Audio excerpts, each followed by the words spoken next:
살펴보는 전도서 5장 1절부터 8절까지 말씀은 여러 가지 제목으로 이야기할 수 있겠지만 저는 이렇게 한번 제목을 달아보기를 원합니다. 예배를 똑바로 드려라. 자, 이 말은 무슨 말일까요? 제목을 제가 예배를 똑바로 드리라 라고 했다라고 하면 예배조차도 헛되게 드릴 수 있다라는 겁니다. 네. 여러 가지 내가 바쁜 와중에도 또 힘들고 피곤한 몸을 가지고 어찌되었건 하나님 앞에 예배 드리려고 하는 그런 귀한 마음을 가지고 이 자리까지 나왔음에도 불구하고 예배를 어떻게 해요?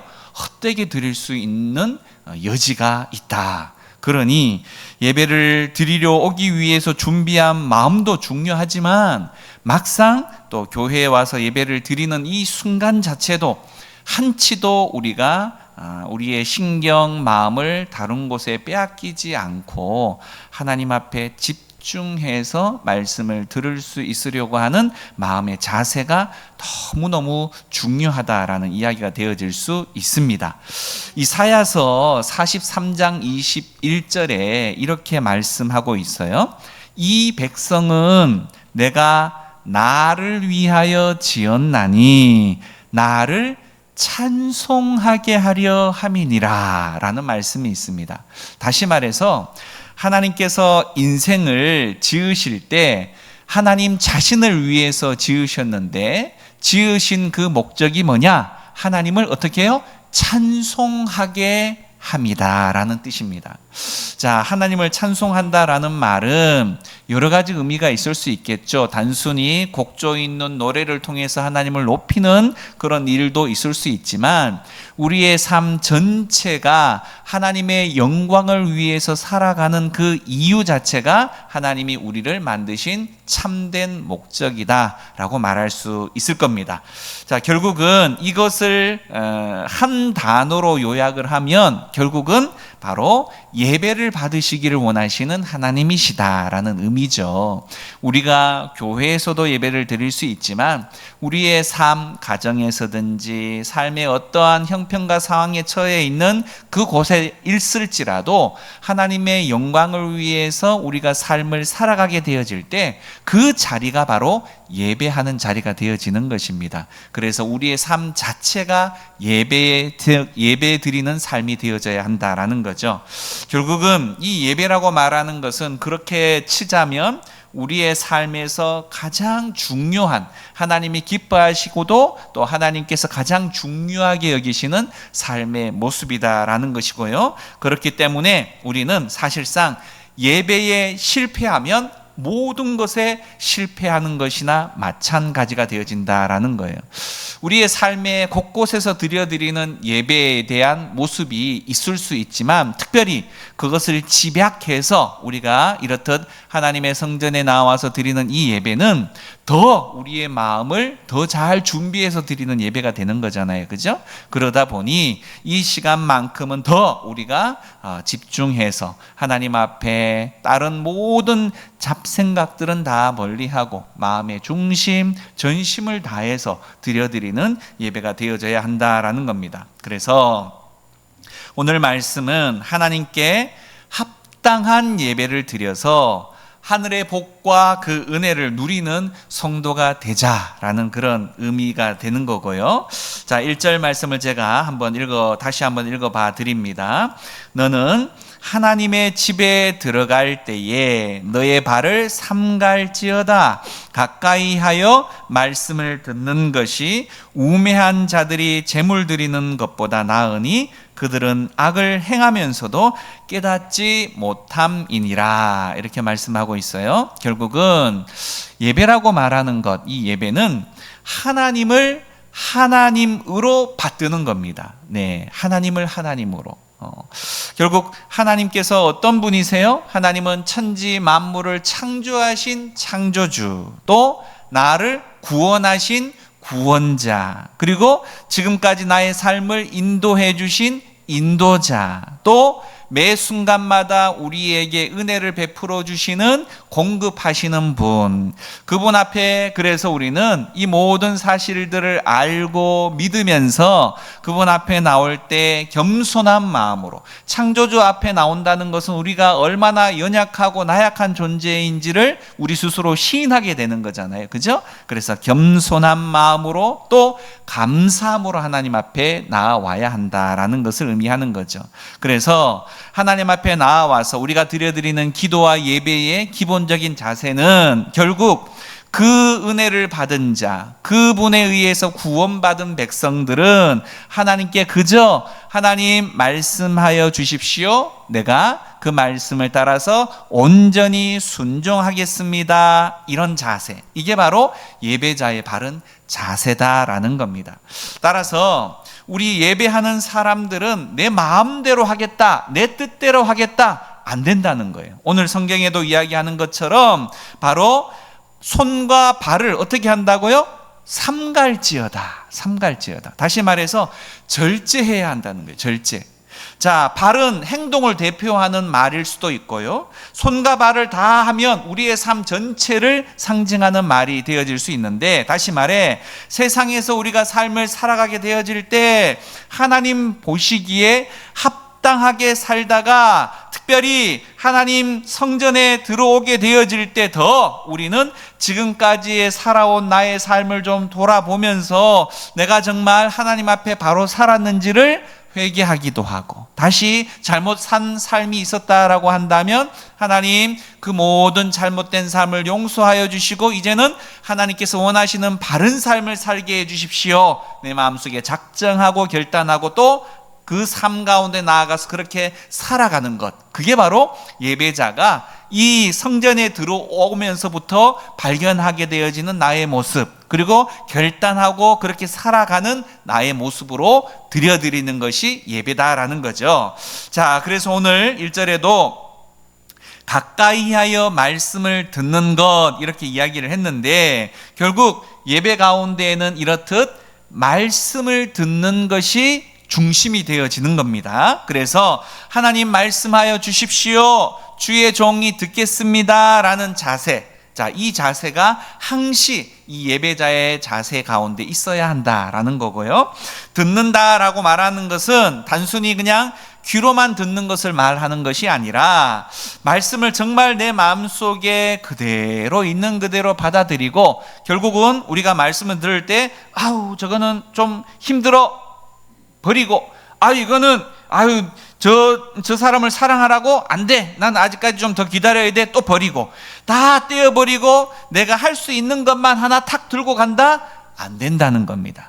하나님의 말씀은 있는 그대로 다 내가 받아야 하고, 또 그 말씀을 내가 순종하려고 또 노력하고 삶 가운데 또 드러나야 바로 예배자의 진정한 모습이 되어지는 것이지, 내 마음대로 말씀을 더하고 빼고 안 된다라는 거죠. 자, 말씀을 정말 내 마음속에 받아들이고 내가 굴복하는 태도, 내가 힘들고 내가 어렵지만 어쨌든 하나님께서 그렇게 명령하시니 순종하겠습니다, 네, 이게 바로 종의 자세라는 거죠. 그러하기에 주님, 하나님, 나는 그 말씀 그대로 순종하고자 하는 그런 마음이 내 가운데에서 잘 들지 않기 때문에 성령 하나님께서 내 마음까지도 다스려 주십시오 라고 말하는 기도도 또한 필요하다라는 겁니다. 자, 그렇다면 오늘 말씀을 드렸던 것처럼 교회 와서 예배를 드린다라고 할 때 그냥 나오기만 하면 다 그냥 저절로 예배가 되는가? 아니라 그랬어요. 그죠?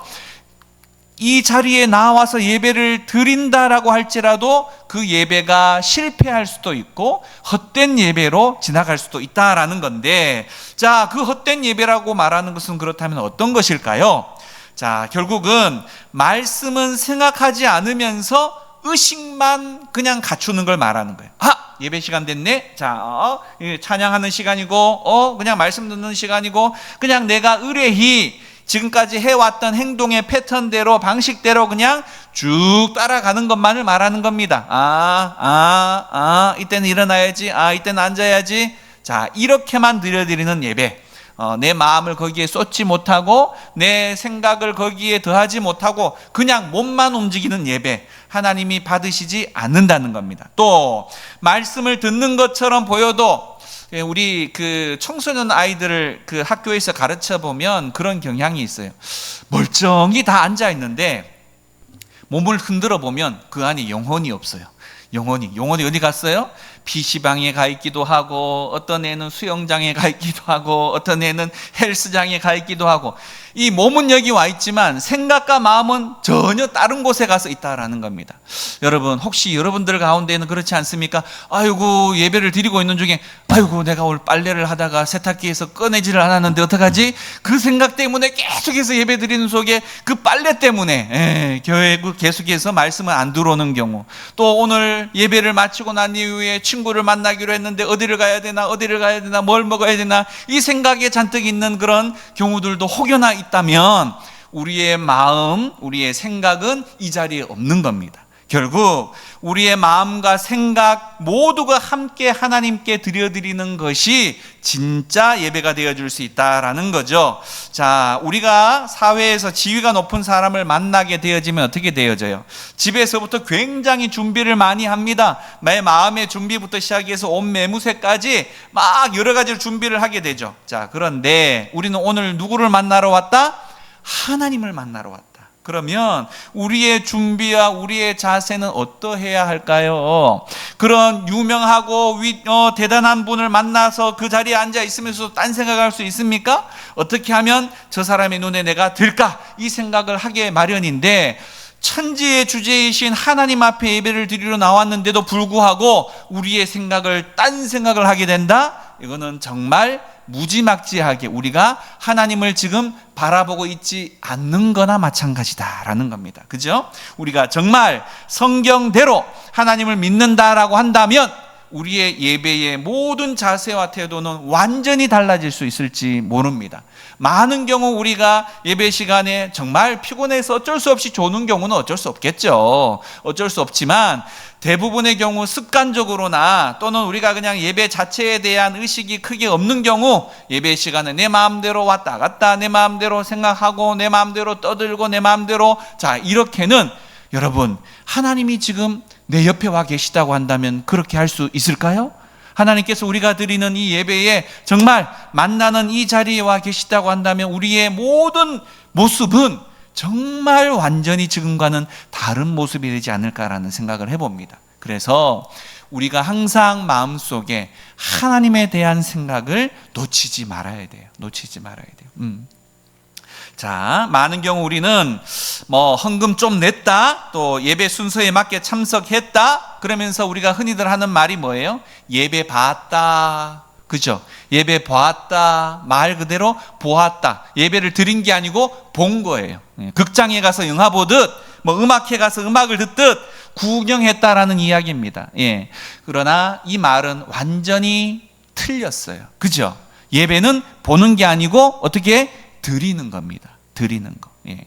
결국 우리가 완전하신 하나님 앞에 우리의 모든 것을 드리는 것이 예배지, 예배를 구경하러 오는 것은 하나님께 합당하지 않다라는 거죠.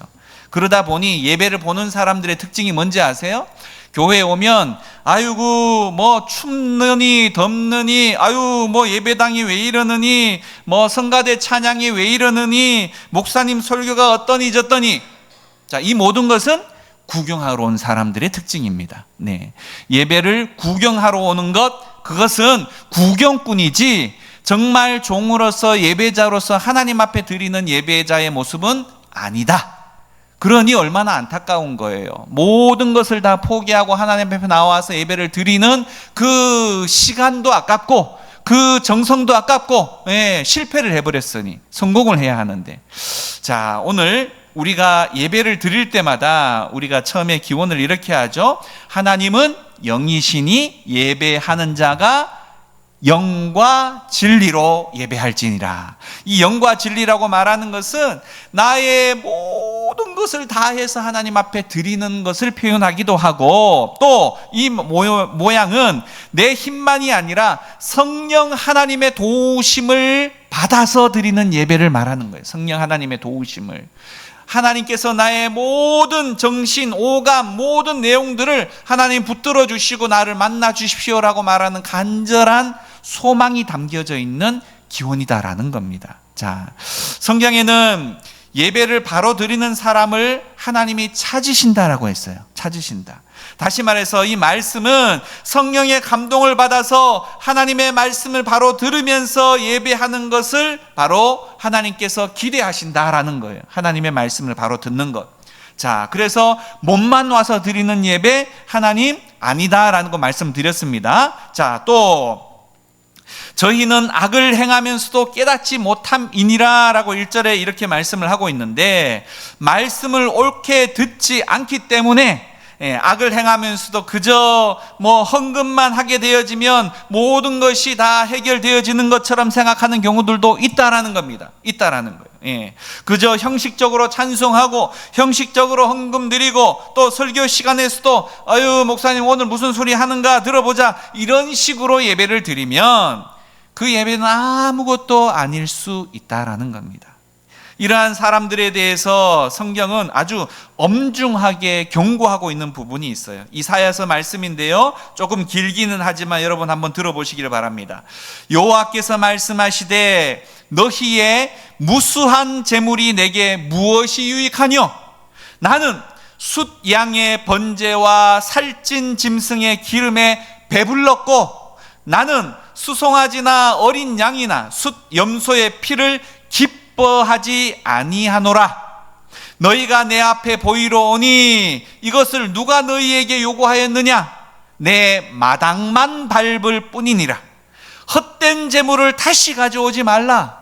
분향은 내가 가증히 여기는 바요, 월삭과 안식일과 대회로 모이는 것도 그러하니 성회와 아울러 악을 행하는 것을 내가 견디지 못하겠노라. 내 마음이 너희의 월삭과 정한 절기를 싫어하나니 그것이 내게 무거운 짐이라. 내가 지기에 곤비하였느니라.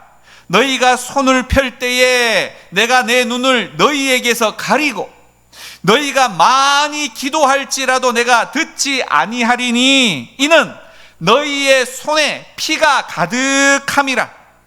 너희는 스스로 씻으며 스스로 깨끗하게 해서 내 목전에서 너희의 악한 행실을 버리고 행악을 그치고 선행을 배우며 정의를 구하며 학대받는 자를 도와주며 고아를 위하여 신원하며 과부를 위하여 변호하라 하셨느니라. 아멘. 무슨 이야기입니까? 그냥 예배만 드리는 이 형식에 대한 내용들만 가지고 드리는 거 하나님이 받지 않으시겠대요. 헌금에 대한 내용도 많이 가져온다 할지라도 하나님은 이미 배부르시기 때문에 필요 없다는 겁니다. 이 모든 예배에 먼저 우리의 마음의 자세가 더 중요한데, 우리가 이 세상에서 손에 피가 가득할 정도로 다른 사람을 해하고 해코지하고 힘겹게 하고 상처받게 하고 또 내 배만을 위해서 살아왔던 삶을 그렇게 살다가 교회 와서 예배만 드린다? 진정한 회개 없이 예배만 드린다? 하나님 그 예배 받지 않으시겠다는 겁니다. 거창한 제물을 갖다 바쳐도 하나님이 기뻐하지 않으셨다라는 거예요. 그들은 예배는 예배고 생활은 생활이라고 생각했기 때문입니다. 예배를 드리고 악을 행한다면 결국 성경은 그 예배는 헛된 예배가 되고 말 것이다 이렇게 말하는 거예요. 말씀대로 순종도 하지 않고 그저 제물만 드린다고 잘 되게 해주십시오 복을 비는 그 행위 자체가 하나님께서 보시기에 너무 가증스럽다라고 말씀하시는 겁니다. 결국 하나님께 예배드리는 사람은 말씀대로 지금까지 잘못된 악행들을 끊어버리고 삶의 변화를 이루어내라라고 말하는 하나님의 명령이십니다. 하나님의 말씀의 진리를 따라 행하면서 정말 사랑을 실천하고 또 겸손히 하나님께 순종하는 삶을 제발 좀 살아라 이렇게 말씀하시는 거예요. 그러면 성경은 이런 자에게 어떤 보상을 약속하시느냐? 이사야서 말씀에 우리가 읽었던 말씀 그 이후에 나오는 말씀인데 제가 또 다시 2절의 말씀을 읽어드립니다. 여호와께서 말씀하시되 오라 우리가 서로 변론하자. 너희의 죄가 주홍 같을지라도 눈과 같이 희어질 것이요 진홍같이 붉을지라도 양털같이 희게 되리라. 너희가 즐겨 순종하면 땅의 아름다운 소산을 먹을 것이요. 뭐라고 이야기하는 거예요? 우리가 하나님의 말씀대로 진실된 삶을 이 땅 가운데 살아가면서 우리의 연약함에 대한 내용들로 혹여라도 죄를 짓게 되어진 것을 하나님 앞에 진심으로 회개하면 하나님이 그 죄를 기억하지도 않겠다는 겁니다. 아무리 붉은 죄, 피와 같이 붉은 죄를 짓더라도 하나님께서 양털처럼 하얗게, 눈과 같이 하얗게 다 지워버리시겠다라고 말씀하시는 거예요. 죄만 잊어버리게 하시는 것이 아니라 우리의 삶 가운데에 하나님의 이 땅에서 베풀어 주시는 놀라운 결실들을, 열매들을 먹게 하시겠다라고 약속해 주시는 겁니다. 그럼 우리 예배 잘 드려야 돼요, 말아야 돼요? 잘 드려야 돼요. 단순히 여기에서 1시간 드려드리는 예배도 잘 드려야 되겠지만 삶에서 드리는 예배, 하나님의 말씀대로 순종하면서 살아가는 그 모든 순간순간들이 예배의 연속의 선상에 있는 것인데 그 예배를 온전히 하나님이 기뻐하시는 삶으로 살아가게 되어질 때 하나님께서 오늘 이렇게 은혜를 주시겠다라고 약속하신 겁니다. 아무리 회개하는 그 마음속에 여러 가지 이야기로 계속해서 더하고 한지라도 우리의 마음속에 진심이 거기에 녹아있지 않으면 하나님은 다 아시는 거예요. 다 아시는 거예요. 장황하게 많은 말로 기도하지 않아도 우리의 진심을 통해서 하나님, 내 마음의 중심을 아시는 하나님, 내가 하고자 했으나 연약해서 하나님의 말씀을 순종하지 못했습니다. 우리의 진심으로 하나님 앞에 드리면 하나님은 아신다는 겁니다. 아신다는 겁니다. 자, 2절, 3절 말씀 계속해서 봅니다. 너는 하나님 앞에서 함부로 입을 열지 말며 급한 마음으로 말을 내지 말라. 하나님은 하늘에 계시고 너는 땅에 있음이니라. 그런즉 마땅히 말을 어떻게 하라고요? 적게 할 것이라. 3절 걱정이 많으면 꿈이 생기고 말이 많으면 우매한 자의 소리가 나타나느니라.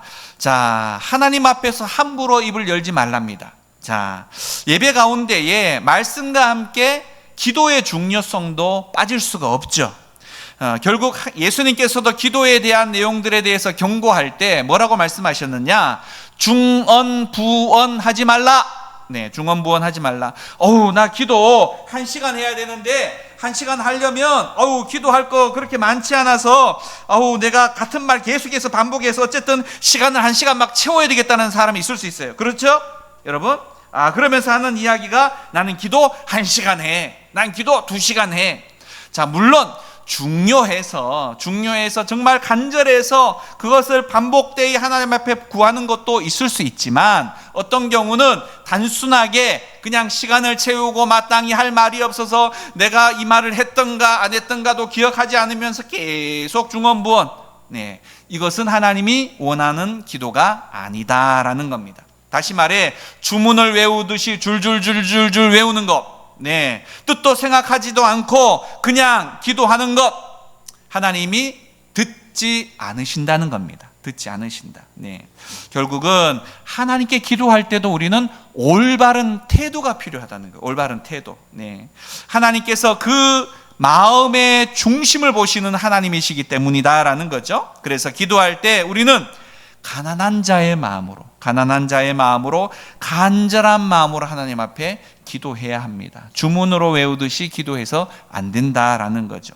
주어도 되고 안 주어도 되는 식으로 기도해서 받을 수가 없다는 겁니다. 기도는 믿음으로 하는 것이고 기도는 간절함으로 하는 것입니다. 간절함으로.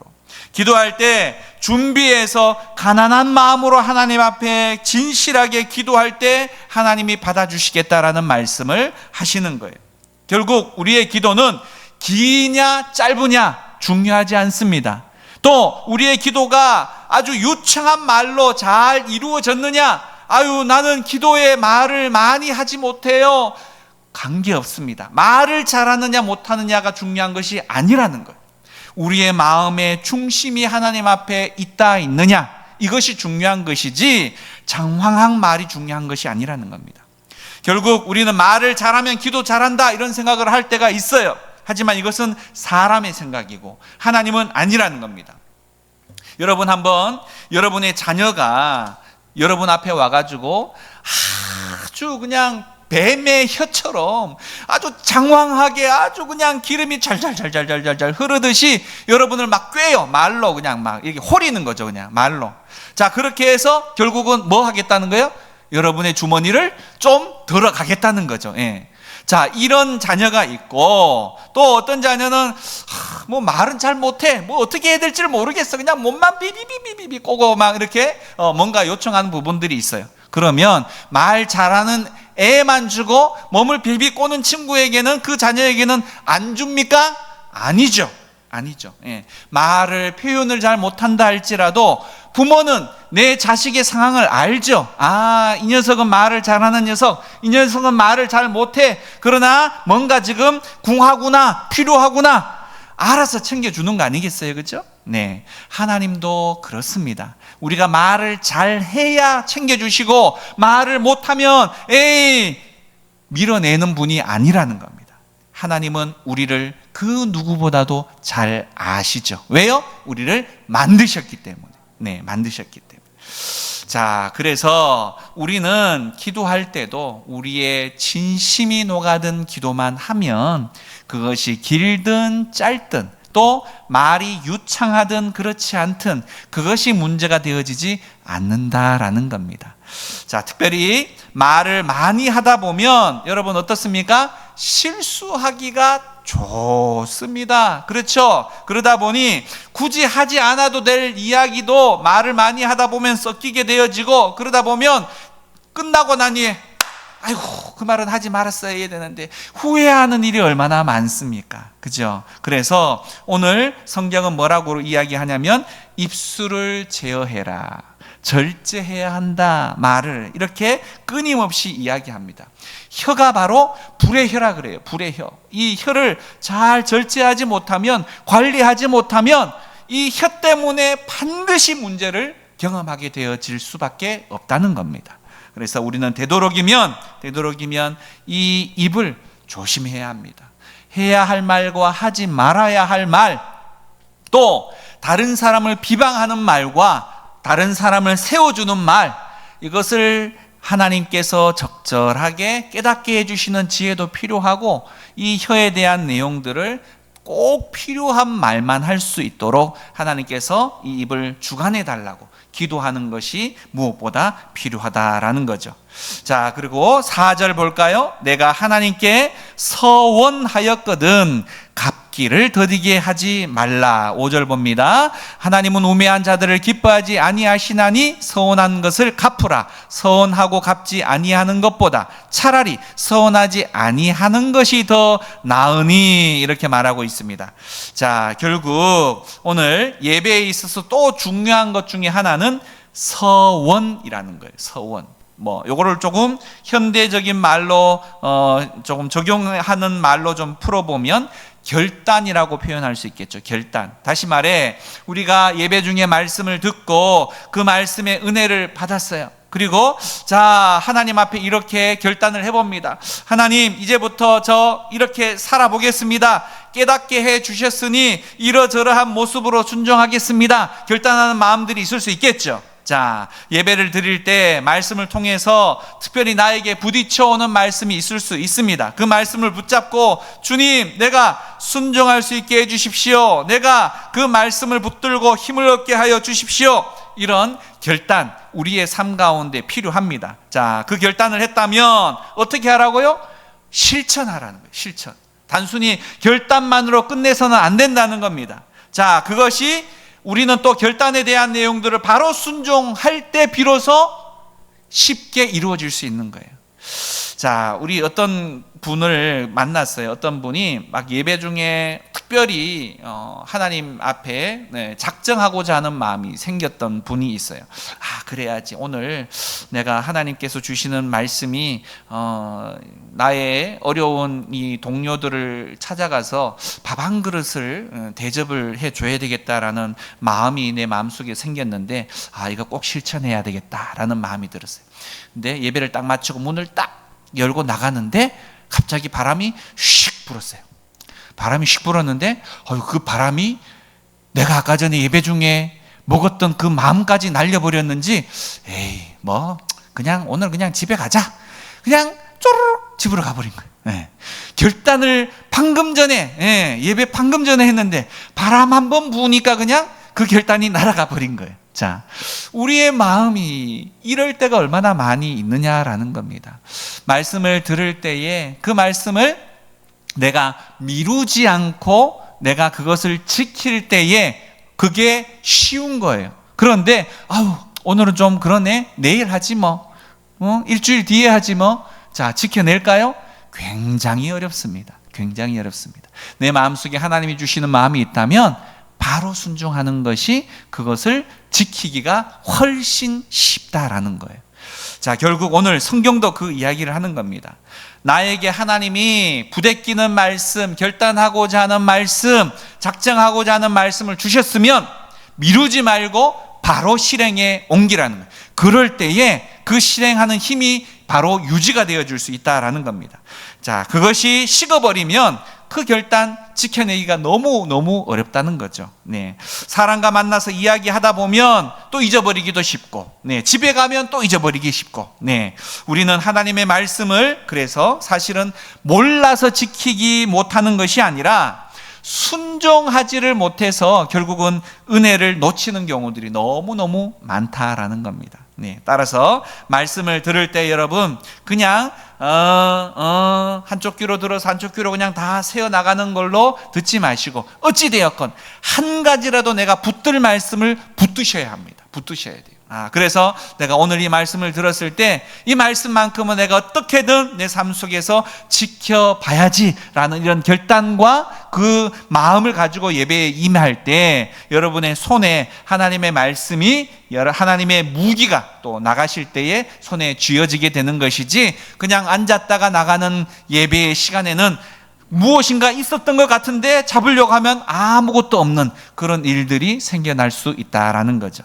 자, 오늘 성경은 마음의 결단을 해놓고 흐지부지해지는 것은 하나님을 속이는 행위라는 겁니다. 하나님을 속이는 행위. 너 아까 그렇게 한다고 했는데 왜 안 해?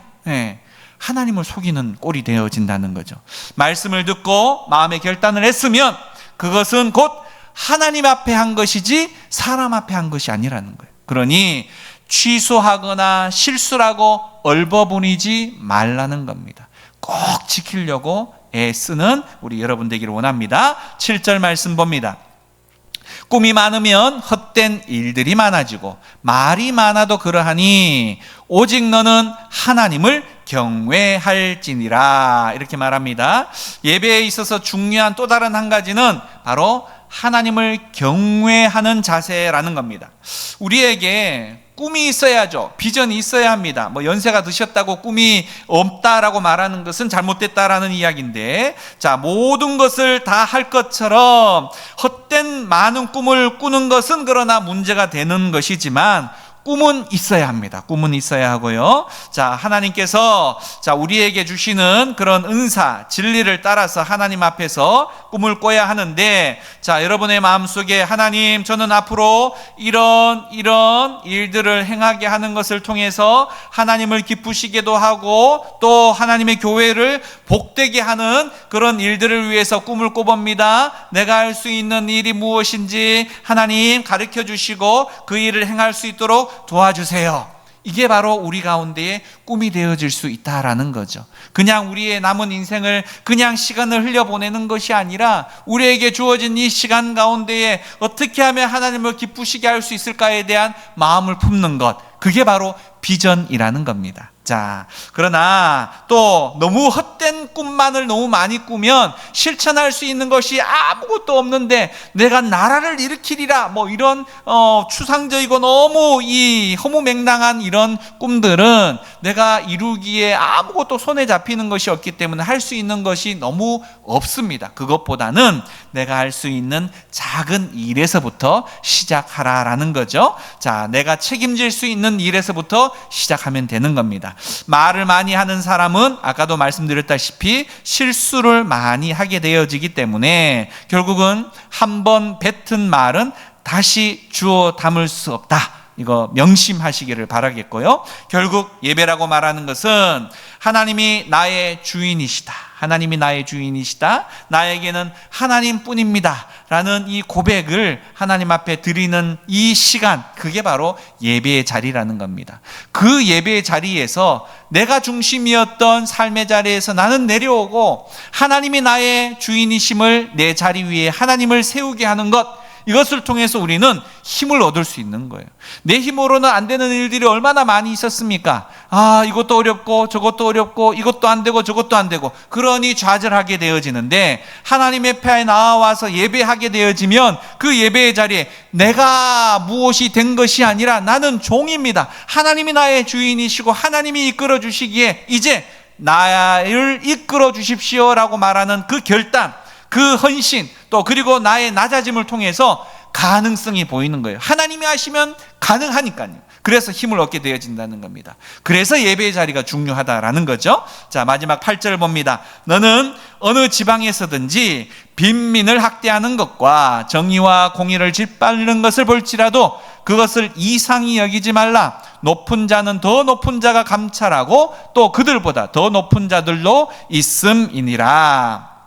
자, 문제는 이겁니다. 결국 예배 드리면서 하나님 말씀 들을 때는 야 맞아 아유 그래 힘이 나네, 자 이렇게 말씀의 은혜는 받았어요. 그런데 문을 열고 나가는 즉시 세상이 어떻게 보여요? 하나님보다 더 크게 보여요. 더 크게 보여요. 나의 문제는 여전히 있고요, 건강의 상태는 여전히 뭔가 크게 회복되어질 것 같지 않아요. 그러면 내 마음에 다시금 절망이 찾아오게 되어지고 아유 세상이 왜 이런가, 이런 불평을 쏟아내는 경우들이 있을 수밖에 없다라는 거죠. 자, 그러나 성경은 그런 모든 연약함과 세상의 여러 가지 부조리들에 대한 내용들에 대해서 이상하게 여기지 말라라고 말합니다. 자, 이상하게 여기지 말고 기억해야 할 것은 그럼에도 불구하고 하나님은 살아계신다. 그리고 하나님은 나와 함께 하신다. 이 모든 연약함 가운데에서 하나님이 간섭하시면 일순간에라도 해결되어질 수 있다. 자, 이런 믿음이 우리 가운데 필요하다라는 겁니다. 그래서 우리는 사람 사이의 관계 안에 또 여러 가지 세상의 뉴스를 바라볼 때 여러 가지 형편과 상황들을 바라보면서 한탄하고 실망할 수 있지만 그 가운데에서도 우리가 잊지 말아야 할 것은 그렇기 때문에 하나님의 심판은 반드시 필요하다라는 것을 기억해야 한다라는 겁니다. 하나님께서 역사하셔서 세상의 법은 어느 날 갔다가 이 문제 없던 것이 어느 날 가면 이것이 또 문제가 되어지는 것처럼 왔다 갔다 하지만 하나님의 공의는 변하지 않습니다. 하나님은 그러기 때문에 인생에게 모든 심판의 권한을 다 넘겨주신 것이 아니라 최후의 심판이 반드시 남겨져 있는 겁니다. 그 심판 때에 하나님께서 하나님의 공의를 통해서 이 세상으로서는 판결할 수 없었던 수많은 것들을 완전히 다 해결하실 것입니다. 그래서 하나님 의대로 살아왔던 수많은 사람들의 마음속에 이래서 하나님이 우리의 하나님이시구나라고 고백할 수밖에 없게끔 반드시 만드신다라는 사실을 기억하면서 우리는 오늘의 연약함 가운데에서도 인내가 필요하고 그리고 믿음으로 살아가야 할 모습이 필요하다라는 거죠. 자, 이 땅에는 아직 완전한 심판이 이루어지지 않았습니다. 그러나 하나님께서는 하나님의 때에 반드시 최후의 심판을 통해서 옳은 것과 그른 것을 바로 나뉘게 하실 것입니다. 그것을 우리는 믿으며 오늘의 삶을 살아야 할 것이고요, 또 하나님께서는 하나님의 방법을 통해서 그 모든 것을 행하기 때문에 우리의 연약한 지식, 우리의 부족한 이 어떤 도덕적인 기준만 가지고 잣대를 갖다가 이게 맞느니 저것이 틀렸느니 이렇게 굳이 이야기하지 않아도 된다라는 겁니다. 하나님이 알아서 다 하신다라는 거예요. 그래서 우리는 우리의 삶 가운데에 진실로 하나님이 기뻐하시는 삶만을 위해서 살아가면 되는 것입니다. 자, 특별히 오늘 말씀을 정리를 하면 우리는 이 예배를 귀히 여겨야 한다라는 말씀이고요. 예배를 드릴 때에 말씀을 잘 들으려고 하는 집중하고자 하는 마음의 자세가 필요하고, 또 받은 말씀은 내가 잘 순종하려고 하는 그런 행동이 필요하고, 또 우리의 기도 또한 하나님 앞에 합당한 기도의 모습으로 나아가야 한다라는 것을 오늘 또한 말씀을 통해서 들었습니다. 또 내가 말씀을 듣고 결단을 했으면 그것을 교회 안에서만 머무르는 것이 아니라 우리의 삶 속에서 실천하고 또 그것을 행하는 믿음의 사람이 되어져야 한다라는 것이고, 이 땅 가운데 보여지게 되어지는 여러 가지 부조리에 대한 모습을 보면서 낙심하지 말아야 할 것은, 하나님은 반드시 최후의 심판을 통해서 그 모든 것을 다 옳고 그름으로 나누게 하신다라는 것, 그것을 위해서 우리는 기도할 뿐이고 우리의 삶 가운데에 인내로 우리의 삶을 또 믿음으로 살아가야 한다. 이것이 바로 믿음인 거죠. 다 문제가 없는데 굳이 믿음이 왜 필요하겠습니까? 연약하고 부조리가 있기 때문에 우리는 하나님의 뜻을 구하며 그러한 인내가 바로 우리에게 믿음을 요구하는 삶이 되어진다라는 사실 기억하시고, 또 하나님께서 남은 이 한 주간의 삶도 믿음으로 내 삶의 공간 안에서 최선을 그렇게 살아갈 것을 다짐할 수 있는 우리 모두가 되어질 수 있기를 간절히 축원드립니다. 기도하겠습니다.